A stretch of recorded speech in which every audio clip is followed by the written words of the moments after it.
Salo-salong kasiyahan ang bumida sa huling ginanap na Family Day nitong Sabado, ika-20 ng Setyembre sa Quezon City Science High School. Iba't ibang mga aktibidad mula sa mga baitang ang bumuhay sa programa, mga section chants at dance performances mula sa junior high school, mga live dance and band performances mula sa grade 11 at Zumba at sari-saring palaro naman ang pasabog ng grade 12. Para naman sa nag-organisa ng Family Day mula sa grade 9, narito po ang isang maikling panayam mula sa SPTA President Mrs. Stephanie Gamboa. Ms. Stephanie, ano po yung nararamdaman ninyo ngayong Family Day?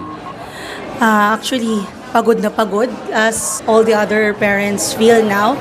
Pero masayang masaya kasi yung mga bata, they're so happy and they had a lot of fun.